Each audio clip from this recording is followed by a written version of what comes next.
No compromise. உங்க சைடுலயும் எங்க சைடுலயும். It's a GT promise. GT Holidays, South India's #1 travel brand.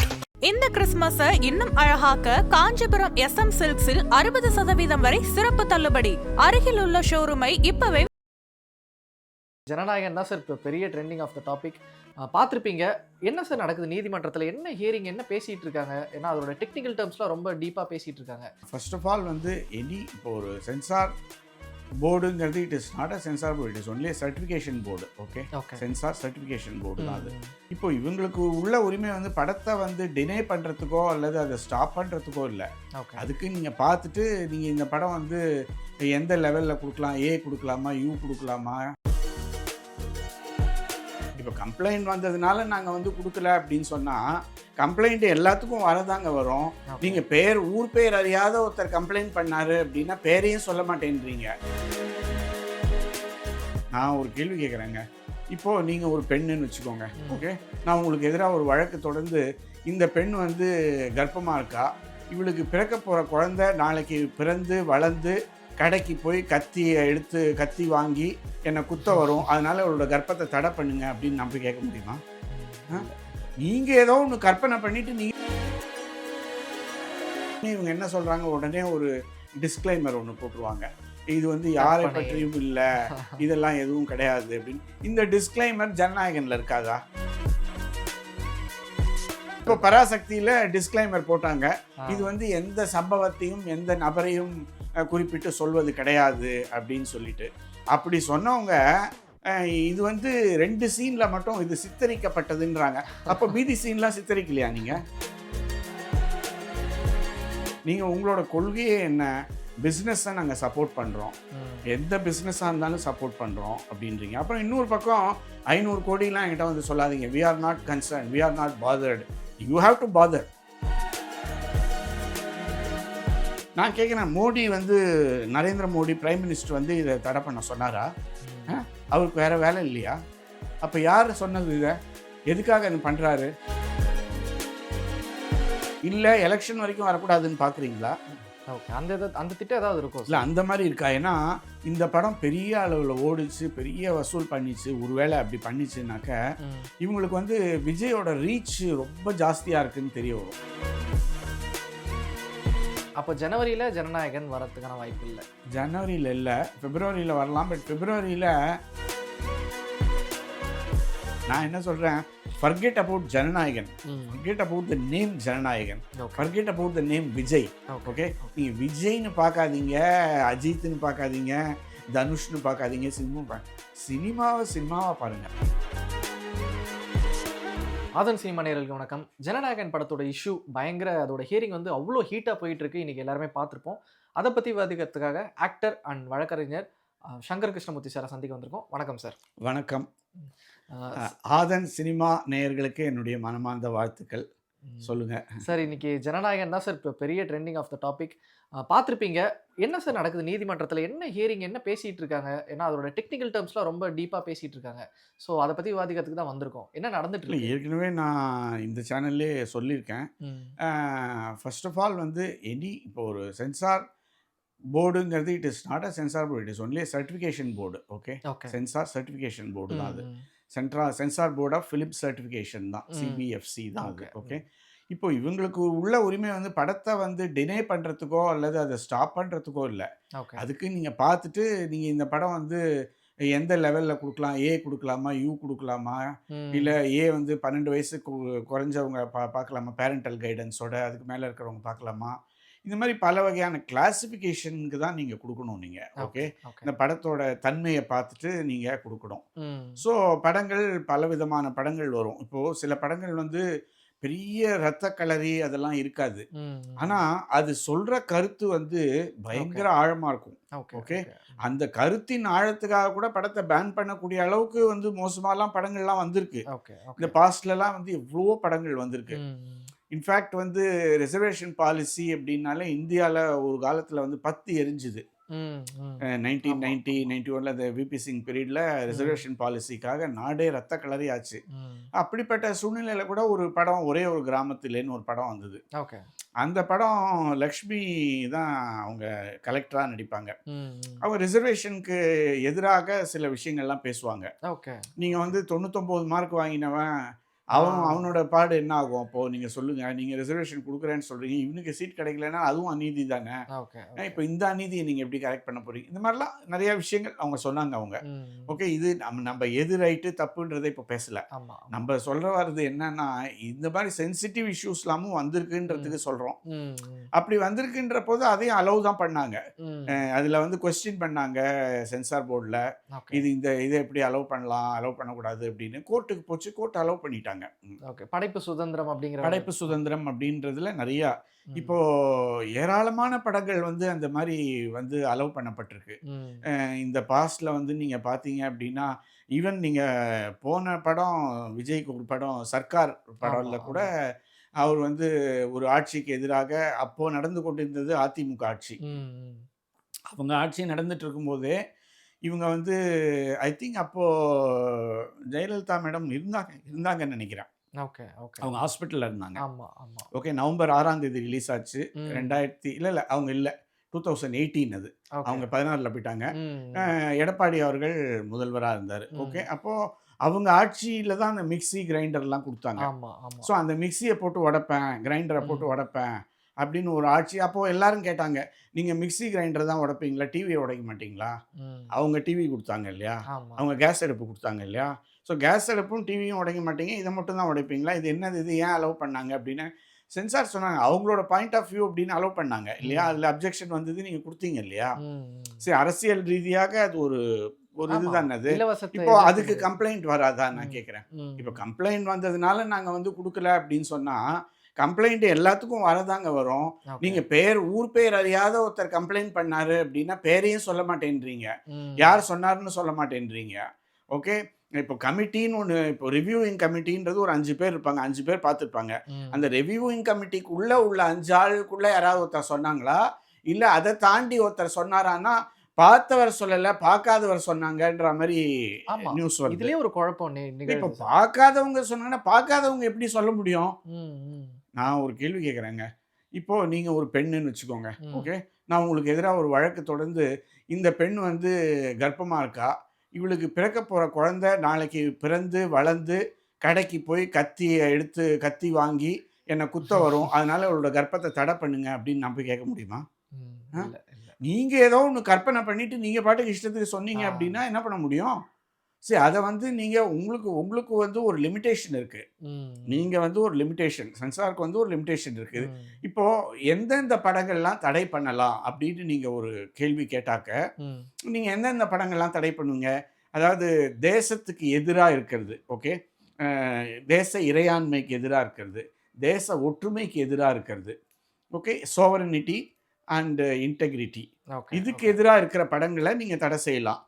Enemy கண்ட்ரியை பாராட்டி நீங்கள் பேசுனீங்க அப்படின்னா, இப்போ வந்து சில படங்களில் வந்து இப்போ ஜெர்மனிக்கும் இங்கிலாண்டுக்கும் போர் நடந்திருந்த போது 2ஆம் உலக போரில், இப்போ போர் நடக்குது அப்படின்னா நீ ஜெர்மனியோட பிஸ்னஸ் வச்சிருந்தாலே இங்கிலாண்டில் குற்றம் அது. ஓகே. பிஸ்னஸ் வச்சுக்கூடாது, எதிரி கண்ட்ரியோட நீ பிஸ்னஸ் வச்சுக்கூடாது. அந்த மாதிரி நீங்கள் வந்து எதிரி கண்ட்ரின்னு யாரையாவது டிக்ளேர் பண்ணி அவனை நீங்கள் புகழாரம் சூட்டுறீங்களா, அவன் பெரிய உயர்த்தி அவனை வைக்கிறீங்களா, அது மாதிரி தானே தடை பண்ணலாம். இல்லை நீங்கள் வந்து மிக ஆபாசமாக குழந்தைகள் மிக ஆபாசமாக சித்தரிக்கப்பட்டு அவர்களுடைய பாலியல் வன்முறையை நீங்கள் ஓப்பனாக காட்டுற மாதிரி, இல்லை அந்த வயலன்ஸ் குழந்தைங்களுக்கு எதிராக இருக்கிற வயலன்ஸை மோசமாக காமிச்சு அந்த மாதிரி ஏதாவது பண்ணியிருந்தீங்கன்னா நீங்கள் வந்து கேட்கலாம், எதுக்கு இந்த சீன் அப்படின்னு. அப்போ கூட கட்டு தான் சொல்லணும், இந்த சீனை கட் பண்ணுறோம் அப்படின்னு சொல்கிறோம். இப்போ உத்தா பஞ்சாப்னு ஒரு படம் ஒன்று வந்தது. அந்த படத்துக்கு வந்து கிட்டத்தட்ட 89 கட்டு சொன்னாங்க, 89 கட்ஸ், மிக அதிகமான கட்டு. ஓகே. இந்தியன் சினிமா 89 கட்டு.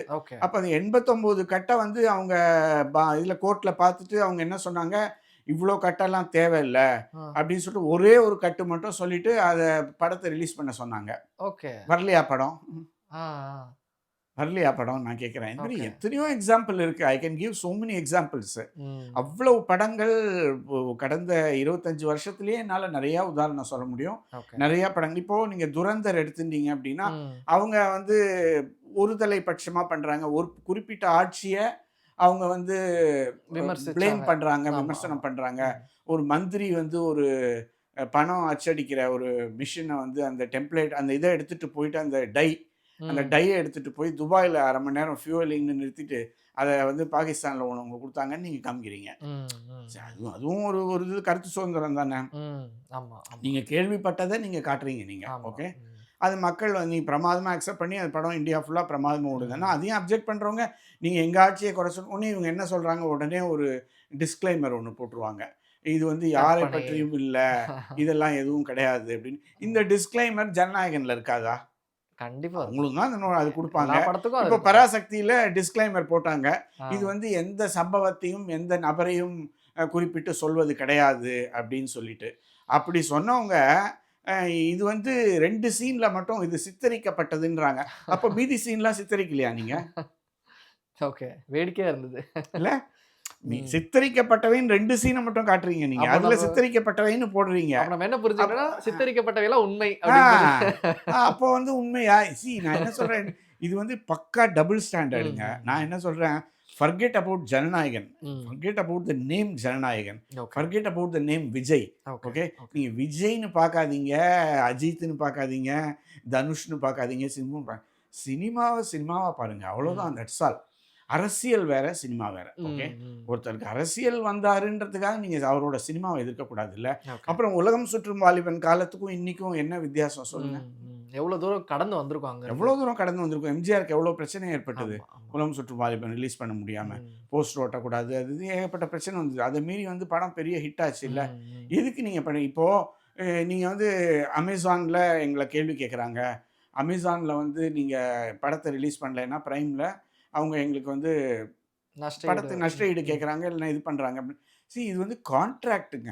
இது வந்து ம். ஒருத்தருக்கு ஒருத்தர் கான்ட்ராக்டில் தான் ஒர்க் பண்ணுறோம். ம். சினிமான்றதே ஃபுல்லாக கான்ட்ராக்ட் தான். நடிகரோட தயாரிப்பாளர் கான்ட்ராக்ட், இயக்குனரோட தயாரிப்பாளர் கான்ட்ராக்ட், தயாரிப்பாளரோட சேனலுக்கு கான்ட்ராக்ட், தயாரிப்பாளரோட ஓடிடி கான்ட்ராக்ட், இப்படி கான்ட்ராக்ட் டு கான்ட்ராக்ட் தான் போயிட்டு இருக்கு. It is a business. Okay. Cinema is not மியர் entertainment, it is a business. Okay. Okay, okay. இப்போது பிஸ்னஸை வந்து நீங்கள் பிஸ்னஸ்க்கு தேதி குறிக்கக்கூடாதுன்னு நீங்கள் சொல்ல முடியுமா? ம். எந்த பிஸ்னஸுக்கு தேதி குறிக்காமல் இருப்பீங்க? இப்போ நீங்கள் ஏர்போர்ட்டுன்னு ஒன்று கொண்டு வரீங்க. ஏர்போர்ட் என்னது?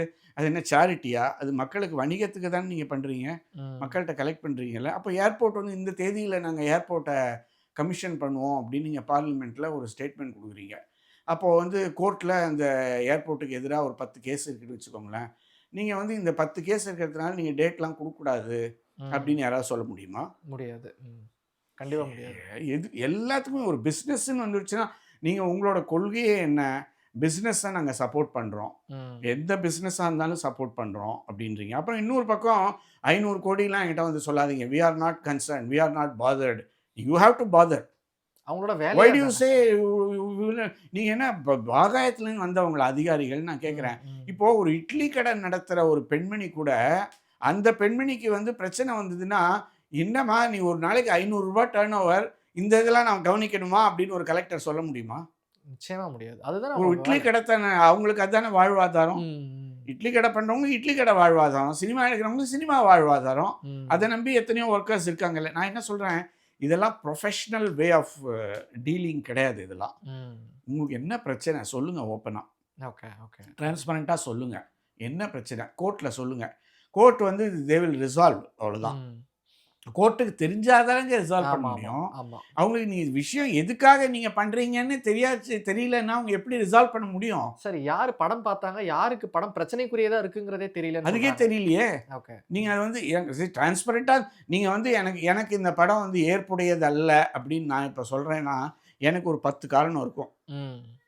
நான் சட்டத்தின்படி இந்த 10 காரணத்துக்காக இந்த படத்தை நான் வந்து நீங்கள் ரிலீஸ் பண்ணக்கூடாதுன்னு நான் சொல்கிறேன். சென்சார் போர்டில் உள்ள தணிக்கை வாரியத்தில் நானும் ஒர்க் பண்ணுறேன், எனக்கு அந்த உரிமை இருக்குது. ம். நீங்கள் ரைட்டிங்கில் கொடுங்க, ரைட்டிங்கில் கொடுத்ததை கோர்ட்டில் சப்மிட் பண்ணுங்கள். ம். கோர்ட்டுக்கு வந்தாச்சுன்னா நீங்கள் சொல்லி தானே ஆகணும். ஆமா, ஆமா. நீங்கள் வந்து ஒன்ஸ் கோர்ட்டுன்னு வந்தாச்சுன்னா எல்லா உண்மைகளையும் சொல்லி தானே ஆகணும். நீங்கள் ம். என்ன காரணத்தினால டிலே பண்ணுறீங்க, அப்புறம் உங்களோட ஐடியா என்ன? இப்போ வந்து எங்களுக்கு ரீசர்டிஃபிகேஷன் இந்த இது பண்ணுறதுக்கு இப்போ ரிவைசிங் கமிட்டிக்கு போனால் 20 டேஸ் ஆகும்னா, நீங்கள் நாட்டுக்கு கொடுக்குற மெசேஜ் என்ன? நீங்கள் ஒவ்வொரு பிஸ்னஸ்லையும் இப்படி 20 டேஸ் எடுத்துப்போம், 30 டேஸ் எடுத்துப்போம், எங்கள் இஷ்டம், எங்களுக்கு அப்படி தான் இருக்குது, எங்களுக்கு ஆள் கிடையாது, இது கிடையாது அப்படின்னு நீங்கள் ஓப்பனாக சொல்லுங்கள். மக்கள் எல்லாருக்கும் தெரியட்டும். நீங்கள் வந்து தேர்தல் வாக்குறுதின்னு வந்து நாங்கள் 24 மணி நேரத்தில் நாங்கள் எல்லா ப்ராப்ளத்தையும் சால்வ் பண்ணுவோம், 24/7 எங்கள் அதிகாரிங்க ஒர்க் பண்ணுவாங்க, மக்களுக்காகவே வாழறாங்கன்னு பேசாதீங்க. Okay, okay. கரெக்டா? கரெக்ட். நீங்கள் ஏன் அப்படி ஒரு பக்கம் அப்படி பேசிட்டு ஏன் இன்னொரு பக்கம் நீங்கள் எப்படி பண்ணுறீங்க? நான் கேட்குறேன், மோடி வந்து நரேந்திர மோடி பிரைம் மினிஸ்டர் வந்து இதை தடை பண்ண சொன்னாரா? அவருக்கு வேறு வேலை இல்லையா? அப்போ யார் சொன்னது இதை? எதுக்காக அது பண்ணுறாரு? அந்த அதிகாரி ஏன் பண்ணுறாங்க? அந்த சென்சார் போர்டில் உள்ளவங்க ஏன் பண்ணுறாங்க? இதெல்லாம் எப்படி மக்களுக்கு தெரியும் சொல்லுங்கள்? இந்த உண்மையெல்லாம் தெரியாதுல்ல. உள்ளுக்குள்ளே என்ன நடக்குது, என்ன ரகசியம், என்ன பிரச்சனைன்னு தூண்டி தூண்டி துருவி துருவி தான் நீதிபதியும் கேட்குறாரு. நீதிபதி தன் கடமையை மிக அழகாக செய்கிறாரு. அவங்களுக்கு ஒரு வரும்போது அவங்க கேள்வி கேட்பாங்க இல்லையா, எல்லா கேள்வியும் அவர் கேட்குறாரு. நீங்கள் ஏன் அதை கொடுக்கல, நீங்கள் ஏன் அந்த இதுக்கு ஆன்சர் பண்ணலை, நீங்கள் ஏன் அது பண்ணல, நீங்கள் ஏன் போகல அப்படின்னு எல்லாம் கேட்குறாரு அவர். நீங்கள் 2 பக்கமும் தெளிவாக உங்கள் பக்கத்து நியாயத்தை சொல்லிட்டீங்கன்னா, இதில் எது நியாயன்றதை அவங்க வே பண்ணி இந்த பேலன்ஸ் ஆஃப் கன்வீனியன்ஸ் அப்படின்றது சிவில் இதில் போட்டு உங்களுக்கு கொடுத்துருவாங்க. அவ்வளோதான், தட்ஸ் ஆல். இதில் என்ன இருக்குது? இதில் என்ன? நீங்கள் உங்கள் உண்மையை சொல்லுங்கள். இல்லை எலெக்ஷன் வரைக்கும் வரக்கூடாதுன்னு பார்க்குறீங்களா? ஓகே, அந்த திட்டம் ஏதாவது இருக்கும்? இல்லை அந்த மாதிரி இருக்கா? ஏன்னா இப்போ மார்ச் 5ஆம் தேதியோ மார்ச் 1ஆம் தேதியோ ஏதோ தெரியல, எப்போ எலெக்ஷன் வரப்போகுதுன்னு தெரியல. யூஸ்வலாக எலெக்ஷன் வந்து ஏப்ரல் 15லேருந்து 30க்குள்ளே தான் நடத்துவாங்க. சில சமயம் மே 7ஆம் தேதி நடத்துவாங்க. இந்த மாதிரிலாம் நடந்திருக்கு பாஸ்டில். ஓகே, இப்போது மே 7ஆம் தேதின்னு வச்சுட்டானா அதிகபட்சமாக ஏப்ரல் மாதம் 2ஆம் தேதி தான் நீங்கள் அனௌன்ஸ் பண்ணுவீங்க. 45 நாள் அந்த டைம் கொடுப்பீங்க. மார்ச் இறுதியோ என்னமோ சொல்லுவீங்க அந்த மாதிரி. Okay, 45 days. 45 டேஸ்னால் ஒரு ஏப்ரல் 22, 23 அந்த மாதிரி கொடுப்பீங்க நீங்கள். ஓகேல, சாரி மார்ச் 22 அது மாதிரி கொடுப்பீங்க. சப்போஸ் ஏப்ரல் 26 அப்படின்னு சொன்னீங்கன்னா அதுக்கு வந்து பிப்ரவரி 15க்கு மேலே ப்ராசஸ் ஆரம்பிச்சிடும். ஓகே, ஸோ இப்போ பிப்ரவரி 15th வரைக்கும் நீங்கள் டிலே பண்ணிட்டீங்க அப்படின்னாக்க இந்த ப்ராசஸை எலெக்ஷனுக்கு அப்புறம் தள்ளி போயிடும். அப்போது நீங்கள் எலெக்ஷனுக்கு பொலிட்டிக்கல் படம் வரக்கூடாது, பொலிட்டிக்கல் இதெல்லாம் விமர்சனம் பண்ணுறீங்க அப்படின்னு ஒரு கிளாஸை கொண்டாங்கன்னு வச்சுக்கோங்களேன். கோர்ட் என்ன பண்ணுவாங்க? கோர்ட் வந்து இது basically it is a matter of administration. Okay, censor is also a department under the information and broadcasting ministry. அவங்களுக்கு கீழே தான் ஃபங்க்ஷன் பண்ணுறாங்க. அதுக்குன்னு சிபிஎஃப்சின்னு ஒரு இது ரூல்ஸ் வச்சுருக்காங்க. சினிமாட்டோகிராஃபிக் ஆக்ட்னு சொல்லிட்டு ஒரு சட்டம் இருக்குது, பாராளுமன்றத்தில் ஏற்றப்பட்டது. பட் இது எல்லாமே இயங்கிறது அரசியல் சாசனத்துக்கு கீழே தான் இயங்குது. அரசியல் சாசனத்தை மீறி நீங்கள் என்ன ரூல் போட்டாலும் ரெகுலேஷன் போட்டாலும் அது செல்லாது. ஒரு விஷயம் நீங்கள் யோசிச்சு பார்த்தீங்கன்னா, இந்த படம் பெரிய அளவில் ஓடிச்சு, பெரிய வசூல் பண்ணிச்சு, ஒருவேளை அப்படி பண்ணிச்சுனாக்க இவங்களுக்கு வந்து விஜயோட ரீச் ரொம்ப ஜாஸ்தியாக இருக்குன்னு தெரிய வரும். ஓகே, ஓட் பர்சன்ட் ஏற்கனவே தெரியும் அவங்களுக்கு. இருந்தாலும் இப்போ விஜய்க்கு வந்து பயங்கர ரீச் இருக்கு அவருக்கு. அவர் வந்து இந்த 10 லட்சம் பேர் படம் பார்க்குறாங்க, 1 கோடி பேர் படம் பார்க்குறாங்க, தொடர்ந்து 30 நாள் 20 நாள் ஹவுஸ்ஃபுல் ஷோஸாக போகுது. இந்த மாதிரி ஒரு பிரச்சனை வந்ததுனாக்க எல்லாரும் விஜய் விஜய் விஜய்ன்னு மனசில் நினச்சிட்டு இருப்பாங்க. அது ஓட்டு போடும்போது போயிட்டு அந்த விஜயை மனசில் நினச்சின்னு ஓட்டு போட்டுற போகிறாங்களா, அப்படி ஒரு பயம் இருக்கா? இதுக்கு நீங்கள் பயப்படுறீங்க.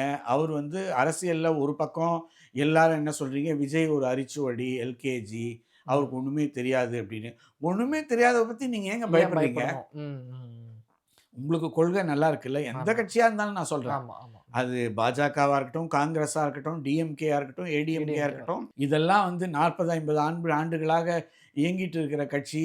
ஆட்சியில் இருக்கீங்க நீங்கள் பல மாநிலங்களில், சென்டரில். அதுக்கு நீங்கள் ஏன் அவங்கள பற்றி பயப்படணும்? அதெல்லாம் தேவையில்லையே. எதுக்காக நீங்கள் பண்ணுறீங்க? ஆனால் விஜய் படத்துக்கு எப்போதுமே வந்து பார்த்தீங்கன்னா காவலனுக்கு பிரச்சனை வந்தது, அப்புறம் தலைவாக்கு பிரச்சனை வந்தது, அப்புறம் கத்திக்கு பிரச்சனை வந்தது, சர்க்காருக்கு பிரச்சனை வந்தது. இப்படி தொடர்ந்து அவர் படங்கள் அப்படின்னாலே பிரச்சனை அப்படின்ற மாதிரி இருக்குது. எல்லாருக்கும் செய்கிறீங்க. பராசக்தி இப்போ எத்தனாம் தேதி சப்மிட் பண்ணாங்க? 10ஆம் தேதி வர வேண்டிய படத்துக்கு 9ஆம் தேதியே சர்டிஃபிகேட் கொடுத்துட்டாங்க இல்லையா? நீங்கள் கொடுத்தீங்கல்ல ஒரு நாள் முன்னாடி கொடுத்துட்டாங்க. அப்போது அந்த படம் அரசியல் ரீதியாக வந்து ஒரு எலெக்ஷன் வர சமயத்தில் ஹிந்தி எதிர்ப்பு அப்படின்றத வச்சு படம் எடுக்கிறாங்க. டெல்லி தான் இந்தியாவா அப்படின்னு கேட்குறாங்க. ஏன் அந்த வசனத்தை நீங்கள் அலோவ் பண்ணலையா? இல்லை, அலோவ் பண்ணீங்கல்ல நீங்கள். ஸோ இப்போ எல்லாம் என்ன அளவுகோல் வச்சுருக்கீங்க? இந்த அளவுகோல் வந்து கிளியராக இல்லாத பட்சத்தில் இது தனி மனிதனோட அவனோட டிசிஷனுக்கு போயிடுது. இது வந்து டிஸ்கிரிஷனரி டிசிஷன்னு சொல்கிறோம் இது. Okay, it is left to the discretion of the individual. Okay, அப்போது discretion when it becomes bad it becomes an arbitrary decision. Arbitrariness is against Article 14 of the Constitution. It is not allowed in law. Constitutionல allow பண்ணுறது கிடையாது. இப்போ ஒரு ஜட்ஜே கூட வந்து சட்டத்தில் இல்லாத இன்னைக்கு ஒரு கேள்வி கேட்டாங்க. என்னன்னாக்கா, நீங்கள் ப்ரேயரே இல்லாத போது நீங்கள் எப்படி நீங்கள் வந்து ஒரு ப்ரேயருக்கு நீங்கள் கொடுக்க முடியும் அப்படின்னு கேட்குறாங்க. அவர் கேட்காத ஒன்றே நீங்கள் எப்படி தர முடியும் அப்படின்னு கேட்குறாங்க. அதுக்கு ஜட்ஜு சொல்லியிருக்காரு, கேட்கலனா கூட கொடுக்க முடியும் அப்படின்னு. ஓகே, நீங்கள் ஜட்ஜை போய் கொஸ்டின் பண்ண முடியுமா? ஜட்ஜுக்கு டிஸ்கிரிஷன் இருக்குல்ல, உங்களுக்கே டிஸ்கிரிஷன் இருக்குது அப்படின்ற போது ஜட்ஜுக்கு டிஸ்கிரிஷன் இருக்காதா? இருக்கும்ல. அப்போது ஜட்ஜுக்கு டிஸ்கிரிஷன் இருக்கும் இல்லையா? நீங்கள் ஏன் ஜட்ஜை கொஸ்டின் பண்ணுறீங்க? அப்போ ஜட்ஜு எதுவுமே சொல்லக்கூடாது அப்படின்னு. Are you teaching law to the judge? High court judge nose the constitution very well. அவருக்கு எல்லாம் தெரியும். இப்போ சுப்ரீம் கோர்ட்டே என்ன சொன்னாங்க, நாங்கள் எடுக்க முடியாது. ஏன் எடுக்க முடியாதுன்னா, அதை வந்து ஏற்கனவே ரிட் அப்பீல் வந்து அங்கே பெண்டிங்கில் இருக்குது. பெண்டிங்கில் இருக்கிற அப்பீலுக்கு நீங்கள் இங்கே வந்திருக்கக்கூடாது, நீங்கள் அங்கேயே போங்கன்னு சொன்னாங்க. அதுதான் காரணம், வேறு ஒன்றும் கிடையாது. பெண்டிங்கில் இருக்குது, நீங்கள் அதை முடிச்சுட்டு வாங்க, நீங்கள் அங்கேயே உங்களுக்கு ரிலீஃப் கிடைக்கும், நீங்கள் போங்க அப்படின்ட்டாங்க. உடனே 20ஆம் தேதி விசாரித்து நீங்கள் சொல்லுங்கன்னு 21ன்றது 20 ப்ரீபோன் பண்ணி ஒரு நாள் ப்ரீபோன் பண்ணி அவங்க கொடுத்த டேட் படி தான் இவங்க விசாரிச்சிருக்காங்க. அப்போ ஜனவரியில் ஜனநாயகன் வரதுக்கான வாய்ப்பு இல்லை. ஜனவரியில் இல்லை, பிப்ரவரியில் வரலாம். பட் பிப்ரவரியில் 2 தேதி தான் இருக்குது. இந்த 1ஆம் தேதி 2ஆம் தேதி 6ஆம் தேதி இல்லைன்னா 13 வரைக்கும் போயிடுச்சுன்னா அதுக்குள்ளே எலெக்ஷன் ப்ராசஸ் என்னென்னா, நாளைக்கு 23ஆம் தேதி வந்து பிரதமர் வந்து மதுராந்தகத்தில் பேசுகிறாரு. கூட்டணி கட்சிகளெல்லாம் அறிமுகப்படுத்தி வைக்கிறார் எல்லாரையும், யார் யாரெல்லாம் எங்களோட கூட்டணி அப்படின்னு. 28ஆம் தேதி அன்றைக்கி கூட்டணி தலைவர்கள் எல்லாருமே வந்து ஐ திங்க் கன்னியாகுமரியில் நின்று பேச போகிறாங்க. இது எலெக்ஷன் சூடு பிடிச்சாச்சு. இப்போ எல்லாம் சூடு பிடிச்சி எல்லாம் அடுத்து இன்னும் ஒரு இந்த ஜனவரி எண்டுக்குள்ளே என்ன விஷயன்றது ஃபுல்லாக தெரிஞ்சு போயிடும். யார் யாரோட கூட்டணி என்ன அப்படின்றது தெரிஞ்சு போயிடும். அப்புறம் பிப்ரவரியில் எனி டைம் வந்து date can be expected. Okay, நன்றி. Thank you so much sir. Thank you.